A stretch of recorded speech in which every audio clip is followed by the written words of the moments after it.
Le parfum Terre de France, 100% des bénéfices au service de notre pays, présente... Ici Sud Radio. Les Français parlent au français. Les carottes sont cuites.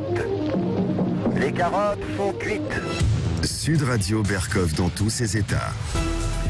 Et ça s'est passé à Toulouse lundi dernier. Nous sommes jeudi. Lundi 13 décembre, à l'entrée de l'école Bonnefoy, eh bien, un élève de 6 ans n'avait pas de masque. Vous savez ce qu'ils ont fait ? Eh bien, il s'est retrouvé seul dans la rue. Oui, t'as pas de masque, mon petit, dehors. Voilà, colère des parents pour une maladresse reconnue quand même par l'inspection. Pas mal, hein ? Un enfant de 6 ans, il rentre dans l'école, il a pas de masque, dehors, il se retrouve à la rue, les parents sont déjà partis. Qu'est-ce qui se passe ? Il faut encore alerter les bébés. Eh bien, une psychologue clinicienne et un médecin lancent une pétition, expliquent ce qui se passe. On va en parler avec Marie-Estelle Dupont. Sud Radio Berkov dans tous ses états. Eh bien, il est dehors. Qu'est-ce qui se passe ? Eh bien, bonjour Marie-Estelle Dupont. Bonjour André. Vous lancez une pétition avec le docteur Martin Blachier. Je voudrais la lire et on va en parler. Elle est courte et vous appelez beaucoup de gens à la signer. D'ailleurs, vous avez déjà 50 000 signatures. Je vous la lis rapidement. Au vu des données scientifiques disponibles actuellement sur l'absence de risque de forme grave de la maladie Covid-19 chez les enfants de moins de 12 ans non à risque, de la vaccination des enseignants qui le souhaitent, je précise qui le souhaitent, avec 3 doses de vaccin ARN qui protègent à plus de 98%, de l'impact des mesures sanitaires en cours sur l'apprentissage et la qualité de développement de nos enfants.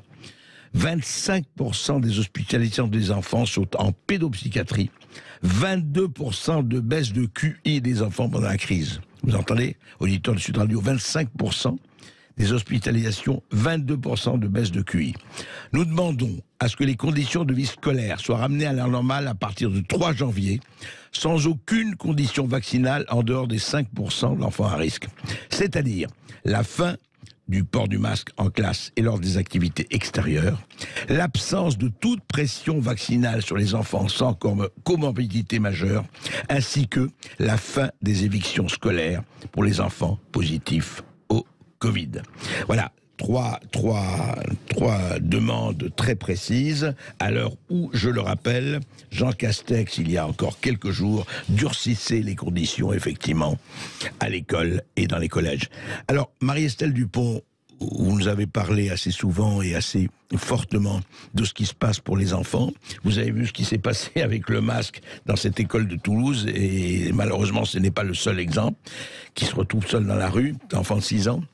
Alors, vous avez lancé cette pétition parce que vous estimez qu'il est temps maintenant de remettre un peu les choses au point ? On a lancé cette pétition. D'ailleurs, je m'excuse pour les quelques coquilles. On l'a lancée il y a 24 heures à la hâte avant les vacances de Noël et elle n'est pas parfaite sur le plan de la présentation. Et je vous présente mes excuses, on va faire le nécessaire. On l'a lancée parce que ça fait maintenant plus d'1 an que j'alerte sur la vague pédopsychiatrique. Sur les augmentations d'admission en pédopsychiatrie. Il y a un pédiatre qui l'a rappelé hier, plus de 22% des 25%, je crois presque, des admissions en pédiatrie sont de la pédopsychiatrie. Nous sommes submergés en libéral par les troubles anxieux, les TOC, les difficultés d'apprentissage des enfants liées directement à ce qui se passe à l'école. Au port du masque notamment.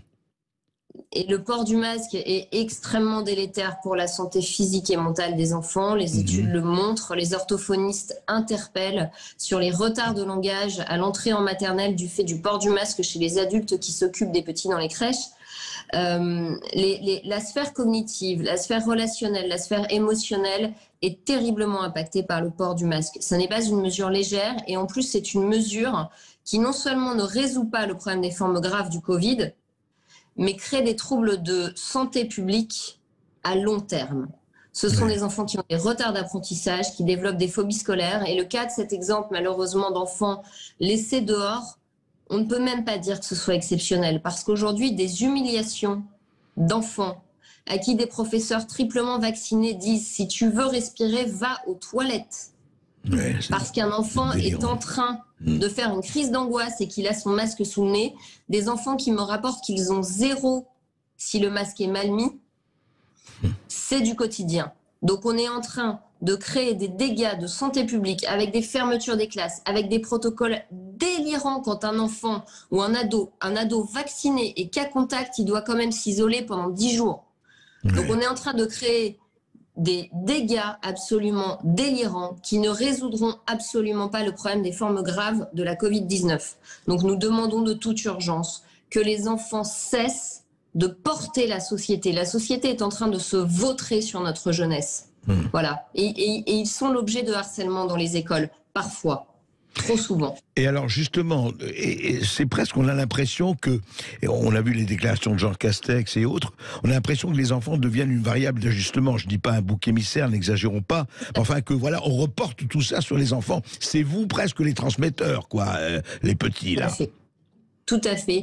Et cette culpabilisation et ce chantage est absolument insupportable. C'est pour ça qu'on a choisi de faire une pétition avec une psychologue et un médecin de santé publique qui a vraiment les données épidémiologiques pour montrer qu'on est en train de déplacer le problème parce que les personnes âgées et vulnérables à risque de développer des formes graves sont peut-être pour certaines pas assez vaccinées. On est en train de déplacer le problème sur une population qui de toute façon n'est pas concernée.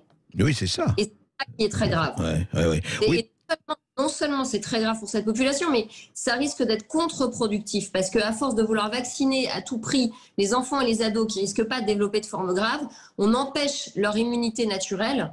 Et le jour où une maladie risquerait de les toucher vraiment, comment fera-t-on ? Oui, et c'est vraiment le problème, parce que vous dites vous-même, voilà, et cette espèce de... Pour l'instant, grâce à Dieu, on a des variants qui ne touchent pas spécialement les enfants. Oui. Donc, qu'est-ce qu'on est en train de faire ? Scientifiquement. Oui, scientifiquement, absolument. On vous entend, attention, c'est un peu haché, Marie-Estelle Dupont.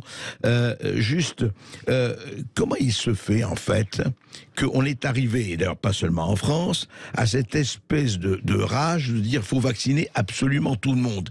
Avant, on parlait d'immunité naturelle. Non, il n'y a plus d'immunité naturelle, ça n'existe plus. Il faut qu'en fait, quelque part, c'est 100% des gens doivent être vaccinés. La planète entière doit être vaccinée.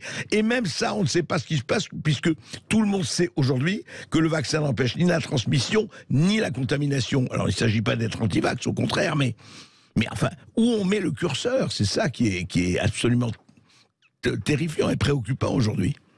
Mais sur le plan psychosocial, tout cela repose en fait sur la peur. C'est-à-dire que la planète a été sidérée par l'arrivée d'une pandémie à une époque où on avait oublié en fait notre vulnérabilité, on avait un petit peu oublié l'irruption de la maladie et de la mort, et on a voulu être dans un tel délire de toute puissance, de tout contrôle. Enfin, je veux dire, il y a encore des gens qui prêchent le zéro Covid, quoi. Je veux dire, et ces gens-là sont dangereux. Ces gens-là sont dangereux. Ils font croire que c'est possible d'arriver à un risque zéro, mais le risque zéro, c'est le suicide en fait. Quand on a 0 risque, on est mort. Mais la vie est un métier à risque. Faut pas l'oublier quand même. Permanent. Donc, que des politiques instrumentalisent leur enfant en disant « il m'a transmis le virus, donc il faut vacciner les enfants », mais on est dans l'irrationalité totale. Ouais. Dans l'irrationalité totale.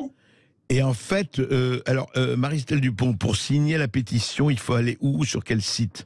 Dites-nous. Alors, sur le compte Twitter de Martin Blachier, sur mon compte Twitter, vous trouvez le lien de la pétition « We Sign ».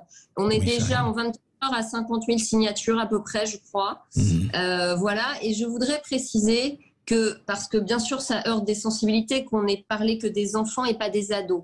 Moi, j'ai d'abord alerté sur les ados parce que les ados se sont écroulés avant les enfants l'année dernière. Les étudiants se sont écroulés avant les petits, dont on a vraiment vu les dégâts à partir du mois de février. Mais on est stratégiquement obligé de cibler.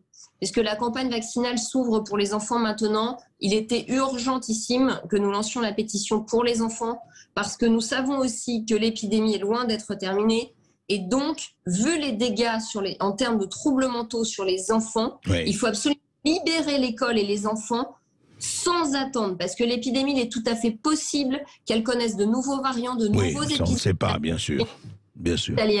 Donc, il ne faut pas attendre, il faut libérer les enfants maintenant. C'est vraiment très urgent. Merci Marie-Estelle Dupont. Écoutez, voilà, vous connaissez le site au Twitter de Martin Blachier ou de Marie-Estelle Dupont.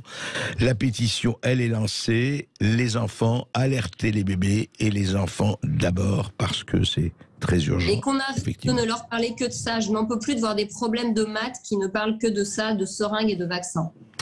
Exactement. Arrêtez de nous piquer dans le cerveau. Merci beaucoup Marie-Estelle Dupont. On va essayer de redonner le sourire à nos auditeurs et vous allez gagner dans quelques instants beaucoup de cadeaux. Dépêchez-vous de nous appeler au 0826 300 300.